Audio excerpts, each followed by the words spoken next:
Chers petits amis, voici un disque longue durée tiré d'un film de Walt Disney. Je vais vous lire l'histoire de l'île au trésor que vous pourrez suivre avec moi dans votre livre. Vous saurez que le moment est venu de tourner la page lorsque vous entendrez... Et maintenant, commençons.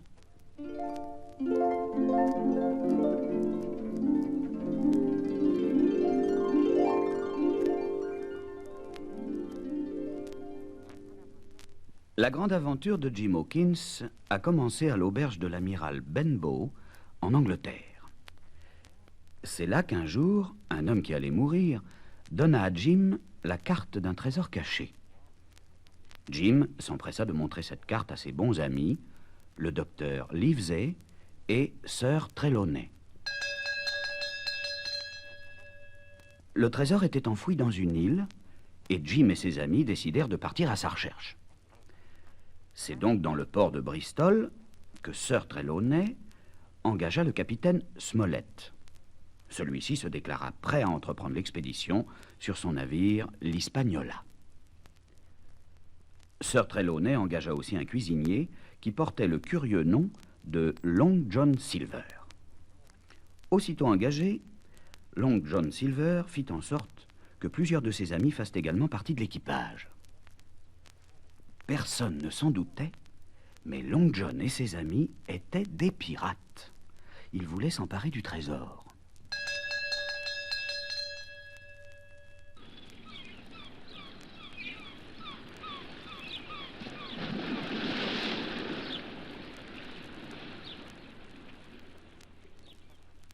L'Hispaniola quitta donc le port de Bristol, et pendant plusieurs jours, tout alla pour le mieux. Un jour que Jim flânait dans la cambuse du navire à la recherche de quelque chose à grignoter, il grimpa dans un baril de pommes, et c'est alors qu'il surprit Long John et ses amis qui complotaient pour s'emparer du navire.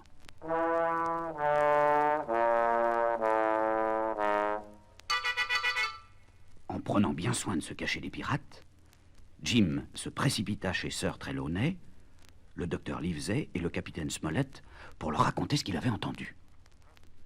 Tous les trois lui demandèrent de continuer à surveiller Long John.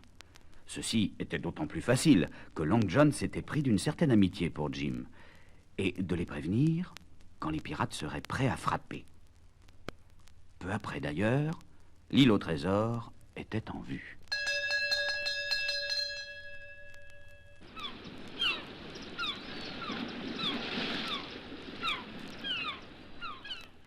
Long John, Jim et quelques-uns des pirates prirent place dans une chaloupe pour aller reconnaître la côte. C'est alors que les pirates restés à bord décidèrent de déclencher une mutinerie. Tandis que le capitaine Smollett reprenait vite la situation en main, Long John ne trouva d'autre parade que de faire Jim prisonnier. Et il fit savoir au capitaine qu'il n'échangerait Jim que contre la carte du trésor. Mais Jim, profitant d'un moment d'inattention des pirates occupés à haler la chaloupe, s'échappa et courut droit dans la forêt qui couvrait l'île, espérant que là, les pirates ne le retrouveraient pas. Avançant prudemment dans l'épaisse forêt, quelle ne fut pas la surprise de Jim lorsqu'il rencontra un homme.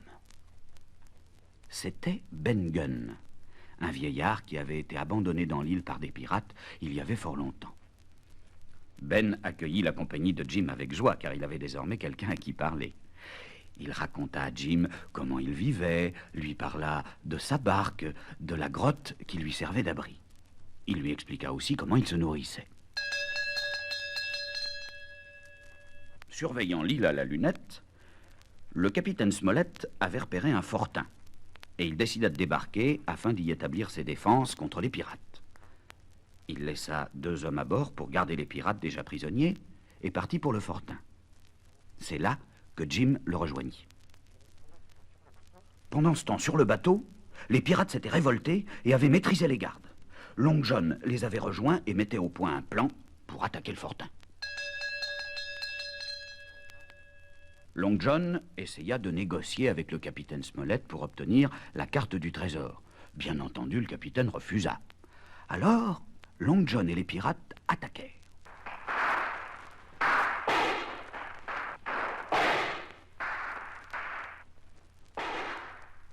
Le combat fut vif et meurtrier. Jim avait fort à faire pour recharger les mousquets. Et bientôt, les pirates battirent en retraite. Dans le fortin, le capitaine Smollett craignait que le canon de l'Hispaniola soit retourné contre ses hommes. Jim eut alors une idée. S'il parvenait à trancher les amarres du navire, celui-ci s'échouerait sur la plage. Et son canon ne servirait plus à rien. À la nuit tombée, Jim prit la barque de Ben et gagna le bateau.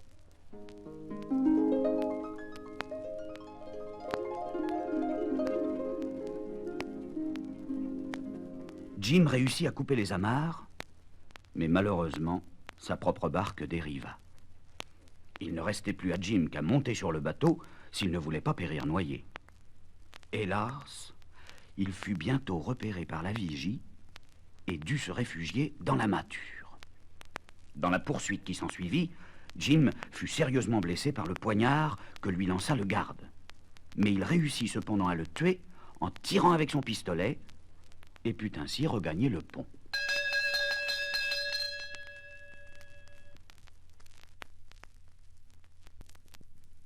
Le navire s'échoua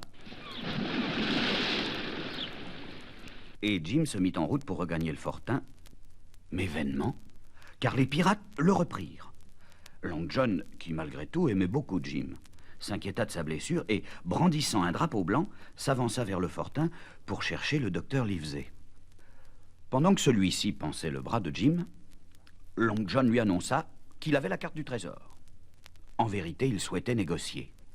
Il protégerait Jim des pirates si le docteur acceptait de l'aider lorsqu'il serait de retour en Angleterre. Après avoir réfléchi, le docteur Livesey donna son accord. Les pirates s'étaient mis au travail et avaient repéré l'endroit où le trésor était enfoui. Ils se mirent à creuser, mais le trésor avait disparu. Ils eurent au fait d'accuser Long John de l'avoir volé. Ils se ruèrent sur lui avec une grande colère. Bientôt, le docteur Livesey, Sir Trelawney et leurs hommes participèrent eux aussi à la bataille. Dans cette lutte sanglante, Long John fut le seul pirate épargné. Mais où était le trésor? On découvrit bientôt que c'était Ben Gunn qui l'avait déterré et caché dans sa grotte.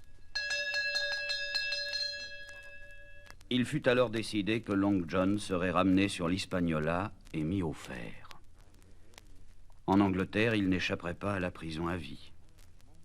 Alors Jim fut pris de remords. Long John ne lui avait-il pas sauvé la vie? Il se devait de l'aider.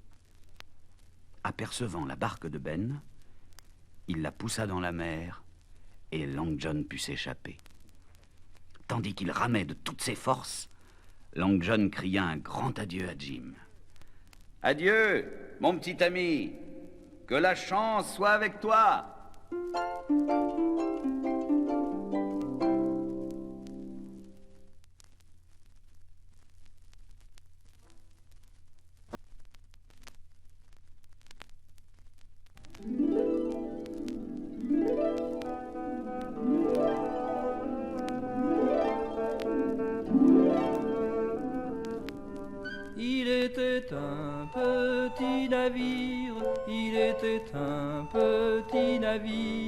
Qui n'avait jamais navigué, qui n'avait jamais navigué, ohé, ohé.